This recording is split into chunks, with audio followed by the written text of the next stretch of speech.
Baik, Bapak Ibu sekalian,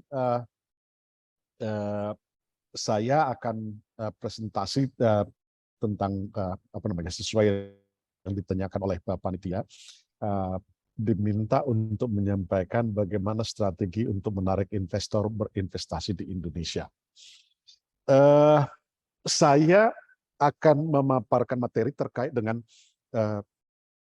bagaimana berinvestasi yang terkait dengan climate, dengan perubahan iklim. Jadi Bapak Ibu mungkin sudah tahu bahwa saat ini telah terjadi peningkatan suhu permukaan bumi pada tahun 2020 ya, lebih dari 1,5 derajat Celcius pada tahun 2020. Sementara persetujuan Paris yang ditandatangani oleh hampir semua negara dan sudah diratifikasi berbagai negara menyatakan bahwa semua negara berkewajiban untuk ikut menjaga peningkatan permukaan suhu bumi di bawah 2 derajat Celcius.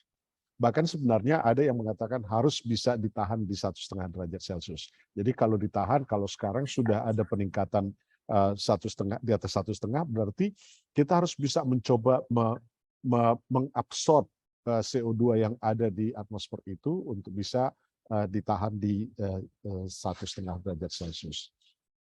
Nah, kenapa itu menjadi fokus? Karena kalau peningkatan suhu bumi terlalu tinggi, itu bisa berdampak macam-macam. Kalau suhu bumi terlalu panas, itu akan menyebabkan kekeringan, perubahan cuaca, perubahan iklim, dan sebagainya, yang bisa berdampak pada pertanian, bisa berdampak pada ketersediaan bahan pangan dan untuk minum, dan berbagai hal. Ini yang menjadi dasar kenapa semua negara berharap kita ayo bersama-sama untuk menurunkan emisi gas rumah kaca. Nah, kalau kita lihat secara global, sumber emisi gas rumah kaca itu sebenarnya paling besar berasal dari pemakaian energi fosil, baik untuk pembangkitan, untuk listrik, maupun untuk transportasi. Lebih dari 73%. Baru sisanya itu adalah dari pertanian, kehutanan, pemanfaatan lahan, baru emisi dari industri dan limbah. Nah, oleh karena itu di berbagai negara, upaya pertama yang dicoba didorong untuk menurunkan emisi gas rumah kaca itu adalah di sektor energi. Kalau di Indonesia itu kita mendorong upaya menahan laju deforestasi supaya emisi dari sektor kehutanan itu tidak terlalu tinggi. Kita sudah berhasil menahan itu. Deforestasi di Indonesia kalau dulu-dulu itu lebih dari 1 juta hektar per tahun, tahun-tahun belakangan ini hanya sekitar 200 ribuan hektar, dan itu pun kebanyakan dipakai untuk proyek-proyek infrastruktur. Nah, studi yang dilakukan oleh IPCC menyatakan bahwa kalau hanya berdasarkan kebijakan dan rencana aksi saat ini, maka laju pemanasan suhu bumi akan meningkat antara 2,5 sampai 2,9 derajat Celcius. Kalau berdasarkan target yang disampaikan oleh berbagai negara, kalau hanya sampai 2030, kenaikan suhu bumi itu udah sampai 2,4 derajat Celcius. Ada komitmen berbagai negara, dan target-targetnya itu kalau hanya berdasarkan pada komitmen itu, peningkatan suhu bumi mencapai 2,1. Kita masih jauh di atas dari target 1,5 derajat Celcius. Padahal semua negara setuju bahwa kita harus mencoba supaya peningkatan suhu bumi itu tidak lebih dari 1,5 derajat Celcius. Nah, ini yang sedang diupayakan oleh semua negara. Nah, oleh karena itu, semua negara diharapkan bisa menyampaikan kapan mereka akan mencapai target net zero. Jadi net zero itu bukan berarti zero. Net zero berarti kita masih bisa mengemisikan gas rumah kaca katakanlah 100, tapi kalau kita mengemisikan 100, kita juga harus menyerap emisi gas rumah kaca 100 supaya dia selisihnya itu 0. Itu namanya net zero. Jadi kita tidak dikatakan emisi kita harus 0, bukan zero emissions, tapi net zero emissions. Nah, semua negara atau hampir semua negara sudah menyampaikan target mereka. Yang sudah mencapai target itu adalah Bolivia dan Suriname. Kemudian Indonesia mengatakan kita akan mencapai net zero di 2060 atau lebih awal. Kemudian ada antara 2060 sampai 2100 itu ada Australia dan Singapura. Jadi masing-masing negara menyampaikan target-target mereka kapan mereka akan mencapai net zero. Nah, sebagai bagian dari komitmen berbagai negara untuk menurunkan emisi gas rumah kaca, ada yang disebut dengan Nationally Determined Contribution atau NDC. Inilah NDC Indonesia. Jadi dengan business as usual scenario, kalau kita berdasarkan emisi di tahun 2010, gitu ya, kalau kebijakan kita sama dengan sebelum-sebelumnya, penggunaan energi sama seperti sebelumnya, maka emisi kita kalau di 2010 itu hanya 453 juta untuk sektor energi, maka di 2030 emisi kita itu akan mencapai hampir 1,7 juta. Jadi dengan penurunan emisi 29% yang sudah disepakati Indonesia, menjadi komitmen Indonesia, maka emisi sektor energi itu menjadi hampir 1,4 miliar. Dan kalau ada dukungan internasional itu bisa turun menjadi 1,3, sekitar 1,3 miliar ton CO2. Jadi secara total emisi Indonesia di tahun 2030 di business as usual itu hampir mencapai 2,9 miliar, dan dengan target 29% kita bisa mencapai penurunan emisi kita mencapai hampir lebih sedikit dari 2 miliar. Inilah komitmen Indonesia untuk mencapai target-target global tadi. Setiap negara wajib untuk menurunkan emisi gas rumah kaca, berkontribusi terhadap penurunan emisi gas rumah kaca, tapi disesuaikan dengan kemampuan mereka. Jadi tidak ada paksaan, misalnya tidak ada penyamarataan, negara berkembang harus menurunkan emisi sekian, nggak ada. Jadi disesuaikan dengan kemampuan negara masing-masing. Nah, di sisi lain, jadi ada target penurunan emisi gas rumah kaca Indonesia, tapi di sisi lain kita juga punya target-target yang terkait dengan tujuan pembangunan berkelanjutan, Sustainable Development Goal. Bapak Ibu, saya yakin sudah tahu bahwa kita ada 17 Sustainable Development Goal, mulai dari terkait dengan kemiskinan, kelaparan, masalah kesehatan, pendidikan, kesetaraan gender, kemudian masalah air bersih dan sanitasi, masalah energi, dan sebagainya, sampai kepada bagaimana kita bisa membangun kemitraan untuk mencapai tujuan.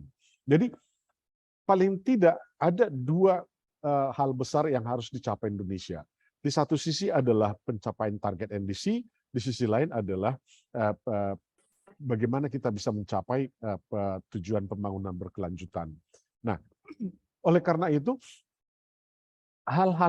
kedua hal ini sangat terkait dengan investasi. Bagaimana kita bisa mendorong supaya investasi masuk, baik dari domestik maupun internasional, supaya semua target ini bisa masuk. Tadi Pak Wempi sudah menyatakan ada keterbatasan anggaran pemerintah. Sehingga kalau anggaran terbatas, otomatis masyarakat, pelaku usaha lah yang akan diminta untuk ikut berinvestasi. Kemudian kalau kita lihat dari perspektif emisi gas rumah kaca, teman-teman mungkin sudah pernah membaca tentang Undang-Undang 7 tentang harmonisasi peraturan perpajakan. Di dalamnya itu ada satu bab 6 pasal 13 sampai 17 yang mengatur tentang pajak karbon. Di situ disebutkan bahwa pajak karbon akan dikenakan atas pembelian barang yang mengandung karbon atau atas kegiatan yang menghasilkan emisi gas rumah kaca. Jadi ke depannya itu setiap perusahaan atau masyarakat itu kalau memang membeli barang yang mengandung karbon, misalnya BBM, ke depannya akan dikenain pajak karbon. Kalau mengemisikan gas rumah kaca juga akan dikenakan pajak karbon.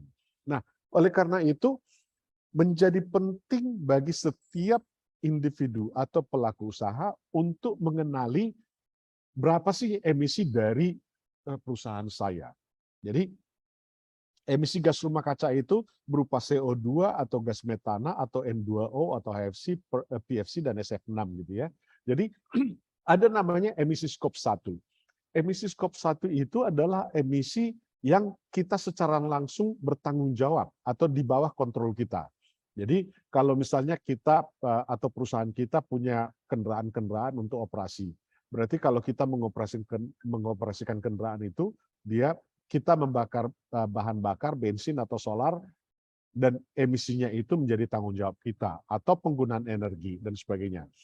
Ada juga skop 2 itu kalau kita membeli listrik atau uap dari perusahaan lain. Nah, itu namanya emisi skop 2. Tapi ada yang namanya skop 3.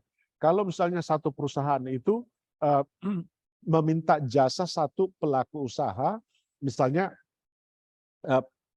transportasi karyawan itu disubkontrakkan ke pihak ketiga, maka itu emisi yang dikeluarkan dari subkontraktor itu masuk kepada emisi skop 3. Atau kalau satu perusahaan memproduksi batu bara, maka pada saat batu bara dibakar dan menghasilkan emisi gas rumah kaca, emisi gas rumah kaca yang dibakar oleh pihak lain itu masuk di emisi skop 3.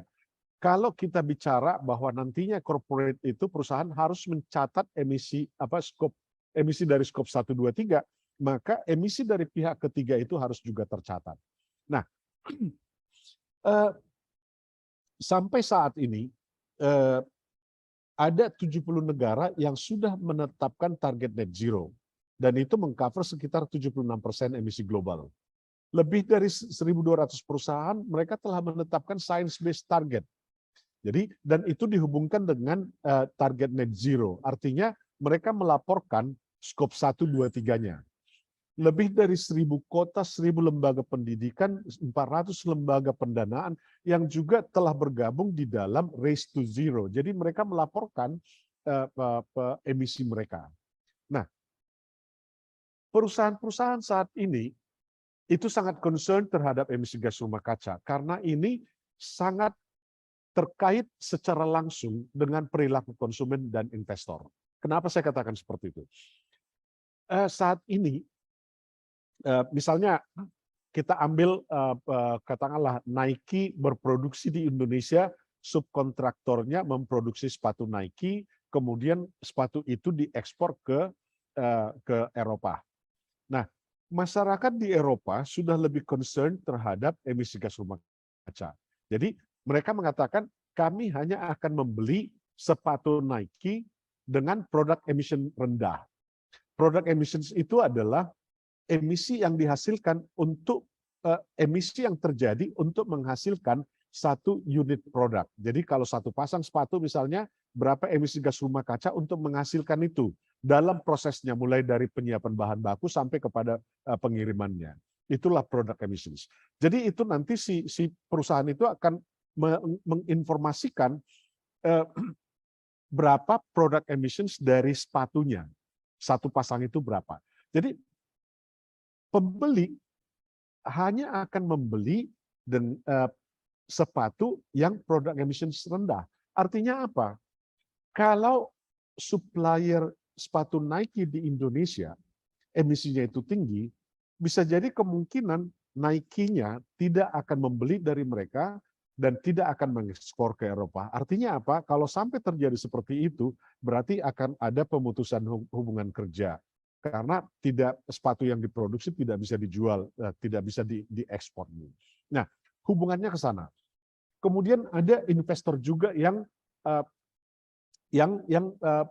memiliki pandangan yang sama. Mereka mengatakan kami tidak lagi berinvestasi di perusahaan yang yang emisi gas rumah kacanya tinggi. Kenapa? Di berbagai negara sekarang sudah diterapkan yang namanya pajak karbon atau perdagangan karbon. Nah, kalau satu perusahaan misalnya di Eropa gitu ya, punya emisi gas rumah kaca yang tinggi, berarti mereka harus membayar sejumlah atau membeli izin untuk mengemisikan, dan itu harganya cukup tinggi. Di sekitar awal-awal tahun, menjelang akhir tahun kemarin dan awal tahun ini, harga itu bisa menjadi sekitar di atas 80 euro per ton CO2. Jadi bayangkan kalau satu perusahaan di Eropa itu memiliki emisi 100 juta dengan harga 80 euro per ton CO2, kalau dia harus membeli 100 juta, berarti harus mengeluarkan sekitar 80 kali 100 juta ton CO2 hanya untuk membayar emisi gas rumah kacanya. Nah, inilah kenapa misalnya investor itu mengatakan, kalau saya berinvestasi di perusahaan yang emisinya tinggi, profit yang didapatkan itu nanti akan habis untuk membayar izin emisinya. Jadi dividen yang mereka dapatkan itu akan rendah. Jadi kalau ada seperti itu berarti kan akan berhubungan secara langsung dengan bagaimana investasi kita di Indonesia. Sebagai contoh misalnya, beberapa kali kan terjadi ada diskusi tentang Tesla. Tesla mengatakan, oh kami tidak akan berinvestasi di Indonesia, salah satunya itu karena di Indonesia emisi gas rumah kaca masih tinggi karena banyak pembangkit kita masih menggunakan batu bara. Jadi investor itu sekarang udah melihat kalau satu perusahaan itu emisinya tinggi, itu akan merugikan bagi mereka. Jadi investasi itu tidak sebanding lagi dengan apa yang mereka dapatkan nanti. Nah, ini menjadi masalah. Oleh karena itu, dan juga tambahannya, waktu tahun 2018 atau 2019 itu kan ada rapat antara IMF dengan Bank Dunia di Bali. Di situ dikatakan bahwa berbagai lembaga internasional itu sudah akan menghentikan penyediaan pendanaan pinjaman untuk pembangkit PLTU batubara. Mereka menghentikan pinjamannya. Demikian juga pemerintah Cina. Sebelum COP 2021 di Glasgow, Cina mengatakan tidak membolehkan lagi perusahaan Cina untuk berinvestasi PLTU di negara lain. Jadi nggak boleh lagi investasi. Nah, dengan keterbatasan itu, maka investasi untuk PLTU juga menjadi tidak ada lagi. Jadi akan semakin susah untuk mendapatkan pendanaan. Itu baru PLTU. Kedepannya, misalnya kalau ada investor yang mau berinvestasi di CPO, di kelapa sawit, kedepannya juga akan ke sana. Karena kita tahu kan Eropa misalnya sudah sebagian besar sudah mengatakan tidak mau membeli CPO dari Indonesia gitu ya. Jadi hal-hal seperti ini sudah terjadi saat ini gitu loh. Nah, ini yang menjadi masalah bagi kita. Di samping itu ada hal-hal lain yang terkait dengan ada namanya CBAM, Carbon Border Adjustment Mechanism. Jadi di dalam CBAM ini kalau ada perusahaan dari satu negara yang tidak punya kebijakan karbon mau mengekspor ke Eropa, maka kalau emisinya tinggi, dia akan dikenai pungutan tambahan. Jadi seperti pajak atau pokoknya pungutan berdasarkan peraturan di Eropa. Dan itu akan mulai berlaku di tahun 2023. Kemudian ada lagi namanya ESG. Environmental, Social, and Governance. Jadi kalau perusahaan tidak punya ESG, tidak mengimplementasikan ESG yang baik gitu ya, jadi bisa jadi produk-produk mereka itu tidak akan bisa dijual ke internasional. Kemudian kalau di satu negara carbon pricing, mungkin Bapak Ibu sudah tahu tentang ada Perpres 98 tentang penyelenggaraan nilai ekonomi karbon. Peraturannya sedang disusun saat ini. Di dalam peraturan itu disebutkan nanti akan mulai diimplementasikan perdagangan karbon, pajak karbon, result based payment. Harusnya untuk pajak karbon itu mulai diimplementasikan April tahun ini, tapi agak tertunda karena peraturannya belum selesai gitu loh. Nah, ini hal-hal terkait dengan karbon yang kalau kita tidak perhatikan dengan baik, maka investasi di Indonesia bisa jadi investasi baru di Indonesia tidak akan bisa lagi masuk. Terutama multinasional gitu ya. Karena perusahaan-perusahaan multinasional itu seberapa besar pun sahamnya di satu negara, mereka harus melaporkan emisinya ke induk. Jadi itu menjadi tantangan tersendiri bagi mereka. Nah, ini satu contoh. Ada satu perusahaan Indonesia, Gunung Capital, ini perusahaan baja ya. Mereka itu benar-benar karena pasar mereka ke Eropa. Jadi mereka akan terkena kebijakan Carbon Border Adjustment Mechanism yang akan mulai di tahun 2023 di Eropa. Karena pasar mereka yang utama adalah Eropa, maka mereka sekarang mulai berinvestasi untuk sustainability. Bagaimana mereka bisa mengurangi carbon footprint, mengurangi emisi gas rumah kacanya, sehingga nantinya mereka pada saat ekspor ke Eropa tidak akan dikenakan lagi charge tambahan. Jadi mereka dalam salah satu report saya pernah baca bahwa mereka itu mau investasi sampai 400 juta US dollar hanya supaya mereka bisa ekspor ke Eropa. Mereka akan memodernisasi proses produksi sampai kepada untuk mengurangi emisi gas rumah kaca. Nah, kedepannya kita akan bicara, kedepannya banyak industri akan mengarah ke sana, mengarah ke sustainability, mengarah ke penurunan emisi gas rumah kaca. Soalnya kalau tidak mengarah ke sana, mereka tidak akan bisa ekspor produksinya. Nah, saya secara sengaja saya menampilkan poin ini. Ini terkait dengan pada saat satu perusahaan sebenarnya ingin berinvestasi, baik itu domestik atau domestic investor atau international investor gitu ya. Sebenarnya perusahaan-perusahaan itu mengalami harus menganalisis berbagai risiko yang harus ditanggung. Mulai dari buat studi atau konsep desain. Di sana sudah ada risiko. Ada design risk, commercial risk, ada currency risk, ada political risk. Terutama misalnya pada saat kita bicara tentang krisis atau permasalahan antara Ukraina dan Rusia. Itu kan harga energi meningkat dan itu diikuti dengan harga barang-barang terutama baja gitu ya. Pada saat harga baja meningkat berarti harga permesinan juga meningkat. Berarti ini meningkatkan biaya investasi mereka.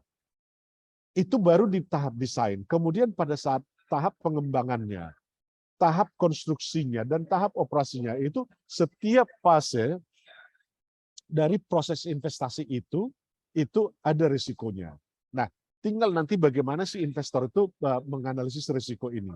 Ada risiko yang memang bisa ditangani sendiri, dihandle sendiri. Ada risiko yang bisa dihandle dengan menggunakan asuransi, atau ada juga risiko yang bisa ditanggung oleh counterparty. Jadi ini hal-hal yang harus dianalisis. Jadi banyak hal-hal yang memang, jadi investasi itu tidak mudah. Jadi kalau kita mau mengundang investor untuk datang ke Indonesia, kita harus benar-benar melihat dari sisi investor. Risiko apa saja yang harus mereka pertimbangkan pada saat mereka akan berinvestasi di Indonesia. Kita ambil contoh, kalau satu perusahaan misalnya ingin berinvestasi di pembangkit listrik, dan listrik yang dihasilkan itu hanya akan boleh dijual ke PLN. Jadi ada single buyer. Risiko apa yang mereka hadapi? Jadi kalau kontraknya misalnya tidak cukup kuat, berarti bisa jadi terjadi pemutusan kontrak di tengah jalan, dan itu bisa menyebabkan kerugian bagi investor. Jadi ini berbagai risiko yang dihadapi. Nah, saya ingin mengambil contoh tentang emisi skop 1, 2, 3 di salah satu BUMN gitu ya. Ada skop 1 itu, ini salah satu perusahaan yang terkait dengan batu bara untuk PT 1 itu. Terkait dengan batu bara. Emisi mereka di skop 1 itu hanya sekitar 1 jutaan kalau nggak salah, baru ada skop 2-nya 0,1, kemudian skop 3-nya yang paling besar gitu. Jadi kalau dilihat dari sini, emisi paling besar adalah di skop 3 itu terutama karena emisi dari produk yang digunakan oleh pihak lain yang membeli barangnya. Jadi batu bara yang dihitung, yang dijual oleh perusahaan ini, itu harus dihitung emisinya di skop 3 mereka. Nah, kemudian pada saat kita bicara tentang perusahaan-perusahaan yang ingin menjadi carbon neutral, jadi tadi saya katakan banyak perusahaan itu yang benar-benar berusaha untuk mengurangi emisi gas rumah kaca mereka, dan mereka ingin mencoba menjadi carbon neutral. Carbon neutral berarti mereka boleh mengemisikan misalnya 100 ton CO2 tapi juga harus menyerap 100 ton CO2 gitu. Nah, ada berbagai sektor yang sudah masuk di sana gitu ya, yang sudah mendeklarasikan net zero, misalnya terutama untuk di consumer goods gitu ya. Ada alcoholic drinks, beauty and personal care, ada kesehatan, makanan, home care dan sebagainya. Dan dari berbagai upaya yang dilakukan oleh berbagai perusahaan ini, yang paling banyak dilakukan terutama adalah energi efisiensi. Kenapa? Karena itu adalah tindakan yang paling murah. Baru ada bagaimana mengoptimalkan penggunaan energi, jadi konservasi gitu ya. Baru ada masalah employee education, capacity building. Baru ada penggunaan renewable energy dan sebagainya. Jadi kita bisa lihat bahwa kalau mau mencapai carbon net zero, banyak bisa upaya-upaya yang dilakukan. Dan semua kegiatan ini butuh investasi. Nah, perusahaan-perusahaan yang ada di berbagai negara itu kalau mereka tidak berinvestasi, maka yang seperti saya katakan tadi, risikonya adalah tidak akan ada investasi atau tidak akan ada pembeli yang membeli barang mereka, atau tidak akan ada investor yang akan berinvestasi di perusahaan mereka. Nah, oleh karena itu, melihat dari apa yang sudah saya sampaikan tadi, beberapa hal yang harus dilakukan untuk menarik investor pada saat kita bicara tentang investasi berbasis iklim atau berbasis keberlanjutan, maka kita harus mencoba melihat perlunya regulasi yang lebih stable dan lebih baik. Artinya itu, seperti tadi saya katakan, di sana ada risiko, maka kita harus mencoba supaya risiko-risiko itu bisa ditangani lebih baik. Itu yang pertama. Kemudian kita harus mencoba ada proses bisnis yang lebih transparan. Pada saat kita punya proses bisnis yang transparan, itu akan membantu investor untuk melihat bahwa atau bagaimana berinvestasi itu bisa dipermudah kalau semuanya bisa transparan. Harus ada level of playing field. Kita harus mencoba melihat bagaimana ada implementasi carbon pricing, carbon disclosure, low carbon, dan net zero emissions. Dan juga kita berharap ada dukungan perbankan dan lembaga pembiayaan untuk charge handphone di bawah. Dan ada dukungan perbankan untuk investasinya, dan juga kita harapkan ada insentif fiskal yang disediakan oleh pemerintah ataupun pajak. Dan terakhir adalah ketersediaan SDM-nya. Jadi ini strategi itu hal-hal yang paling utama yang perlu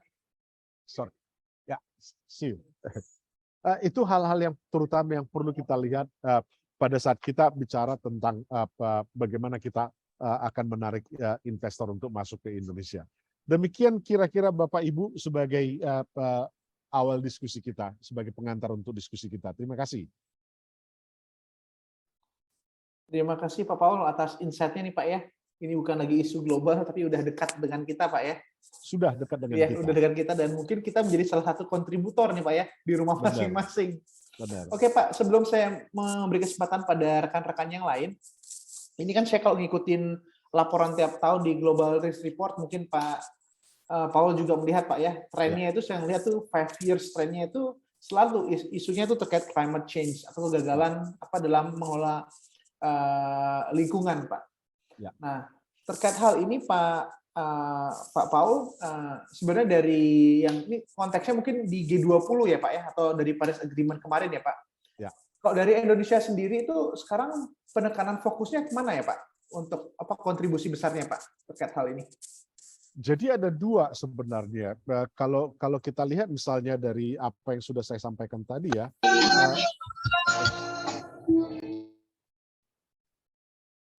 kalau kita perhatikan dari emisi gas rumah kaca Indonesia, yang paling besar itu sebenarnya adalah di sektor energi dan sektor forestry, volume gitu ya.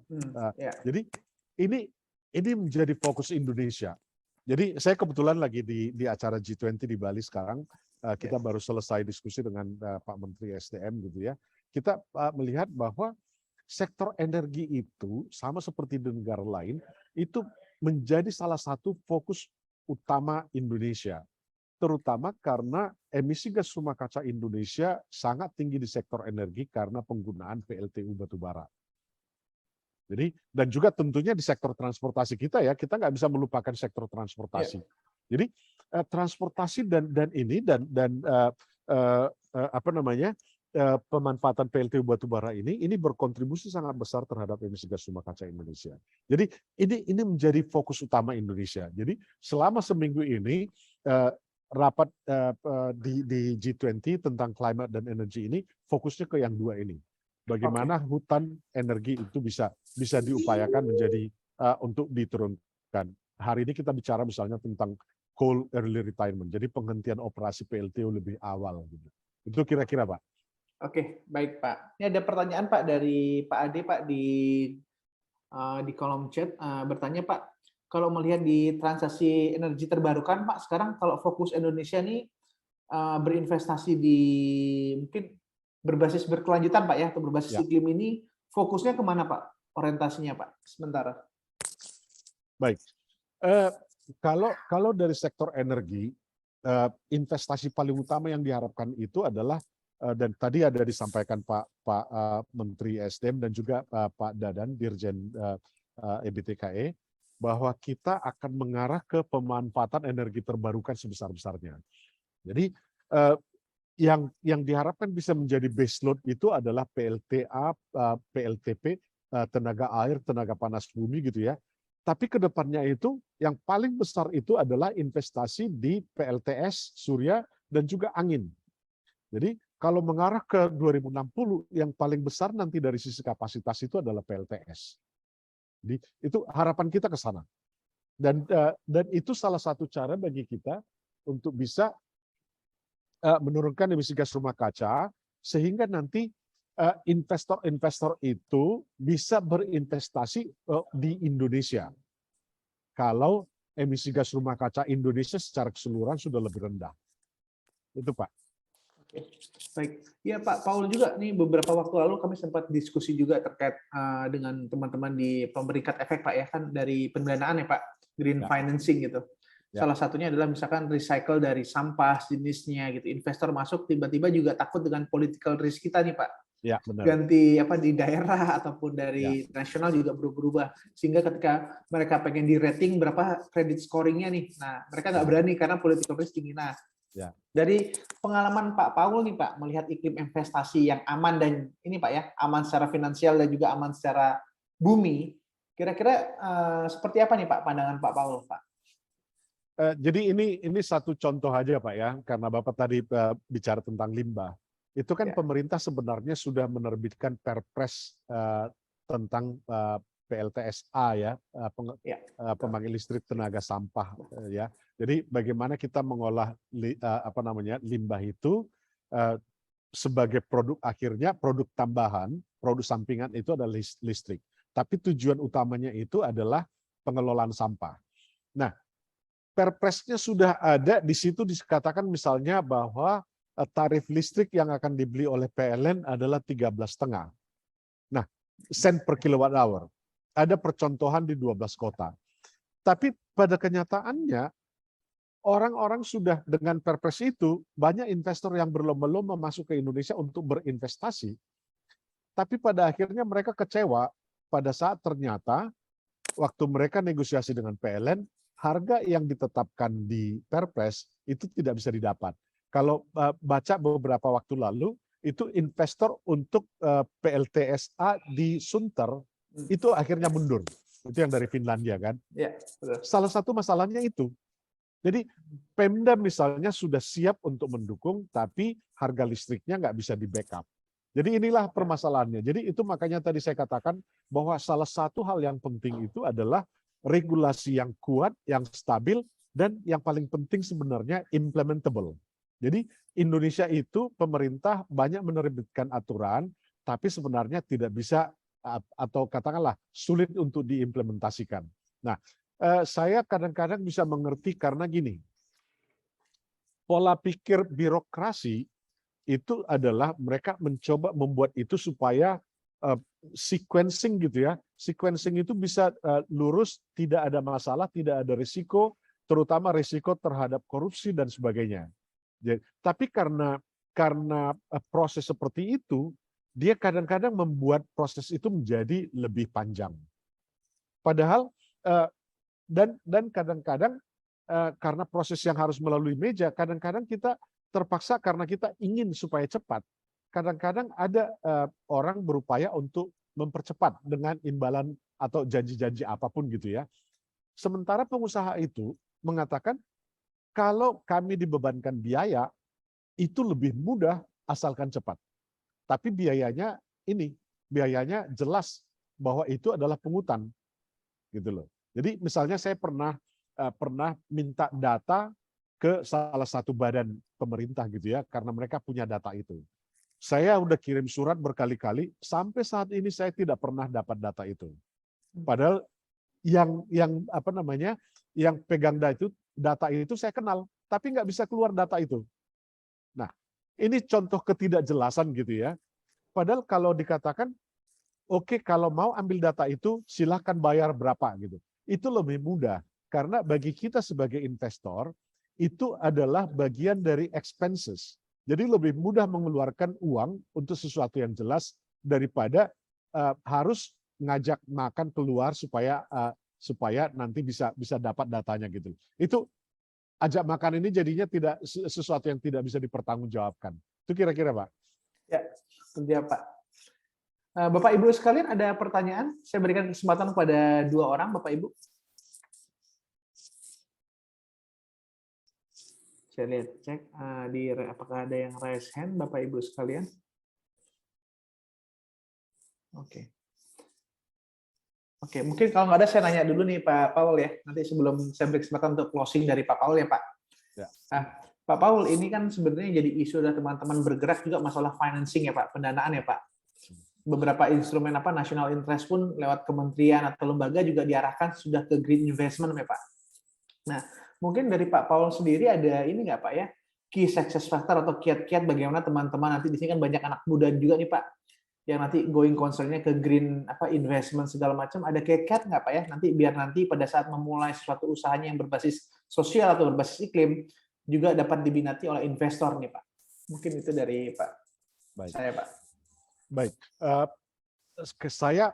Saya banyak berinteraksi dengan teman-teman anak-anak muda gitu ya, terkait isu-isu yang terkait climate. Ada misalnya kalau pernah dengar tentang waste for change gitu ya, apa yang mereka lakukan itu kan bagaimana mereka memobilisasi pengumpulan sampah baru pengolahan dan sebagainya. Itu satu contoh yang baik bagaimana bisnis lingkungan sebenarnya sangat menguntungkan. Jadi apa yang mereka lakukan sekarang itu, kalau teman-teman pernah dengar tentang waste credit gitu ya. Jadi sampah plastik yang dikumpulkan itu bisa menghasilkan semacam kredit limbah gitu loh. Jadi berapa sampah yang mereka kumpulkan itu nanti bisa ditimbang, diverifikasi, bisa menghasilkan kredit limbah. Kredit limbah itu seperti carbon credit gitu ya. Jadi unit yang bisa diperjualbelikan. Ada perusahaan terutama consumer goods gitu ya, yang punya kewajiban untuk mengumpulkan kembali sampahnya, limbahnya, itu daripada mereka harus mengumpulkan itu atau karena mereka kesulitan untuk mengumpulkan limbah mereka, semacam extended responsibility gitu ya. Jadi mereka lebih mudah untuk membeli waste credit. Jadi ini sesuatu yang produk-produk inovatif yang saat ini sedang berjalan. Ada penjualan carbon credit, ada macam-macam. Nah, masalah limbah, kemudian masalah yang ya, terkait hal yang hijau, yang terkait dengan masyarakat, bagaimana menggerakkan masyarakat pedesaan untuk ikut serta katakanlah melakukan kegiatan yang mendorong keberlanjutan, itu sekarang kegiatan-kegiatan yang lagi tren, dan banyak donor-donor yang juga mau berinvestasi untuk hal-hal seperti ini. Jadi kita bisa melihat misalnya pada saat kita ingin berinvestasi ke sesuatu hal gitu ya, kita harus mulai dari sekarang melihat bagaimana investasi itu adalah investasi yang green, clean, dan environmental friendly. Dan kalau bisa memang benar-benar melibatkan masyarakat. Jadi arah dari pembangunan itu ke sana ke depannya. Itu Pak. Baik Pak Paul, ya saya berikan kesempatan kepada Pak Paul untuk closing Pak terkait dengan apa yang disampaikan tadi Pak. Ya silakan Pak. Baik Bapak Ibu, sebagai closing dari saya, saat ini investasi iklim itu menjadi sangat penting. Banyak perusahaan itu benar-benar ingin berkontribusi terhadap upaya penurunan emisi gas rumah kaca. Ke depan itu kita akan bicara tentang net zero emissions. Kalau Bapak Ibu beberapa waktu ini pernah baca di media, Kadin sendiri mereka membuat program namanya Net Zero Hub. Itu tujuannya adalah bagaimana mendorong perusahaan-perusahaan itu ikut berkontribusi terhadap penurunan emisi gas rumah kaca global, atau mendorong perusahaan untuk berkontribusi terhadap penurunan emisi gas rumah kaca Indonesia. Itu tidak hanya sekedar bermanfaat untuk Indonesia, tapi sebenarnya adalah bermanfaat untuk market mereka di internasional. Seperti saya sampaikan tadi, pembeli-pembeli itu sekarang sudah mengarah ke membeli produk-produk yang emisinya rendah. Jadi kita harus coba melihat bagaimana kita bisa berkontribusi terhadap upaya-upaya ini. Saya berkontribusi misalnya melalui investasi di pembangkit energi berbasis energi terbarukan atau melalui capacity building. Mungkin bapak-bapak, ibu-ibu bisa berkontribusi di tempat lain. Itu kira-kira Pak moderator yang bisa saya sampaikan. Terima kasih. Ya, terima kasih Pak Paul. Jadi harusnya spirit kita udah ke green Pak ya. Jadi udah bukan lagi sesuatu yang jauh, tapi udah menjadi isu terkait dengan global temperatures nih Pak ya. Ya. Oke, Bapak Ibu sekalian, terima kasih Pak Paul atas penyampaiannya di tengah aktivitasnya. Saya mencoba untuk merangkum dari 3 penyaji tadi terkait dengan isu bagaimana sih langkah cerdas kita dalam melihat peluang di era pandemi ini. Mungkin kita nyebutnya pandemi bukan lagi suatu masalah, tentu ini menjadi peluang kalau kita memiliki kesiapan dan persiapan yang matang. Itu yang pertama. Terus yang kedua Pak Ibu, terkait dengan dampak multidimensi yang ditimbulkan oleh pandemi, tentu ini kita bisa melihat data yang ada tadi disampaikan oleh penyaji pertama dan kedua, kita bisa melihat bahwa sekarang kita harus sudah saatnya menanamkan optimisme, dilihat dari data capaian penanaman modal asing sudah mulai tercapai, sebaran distribusi juga sudah membaik tidak hanya di Jawa saja tapi di luar Jawa, termasuk juga geliat ekspor yang sudah sifatnya agresif.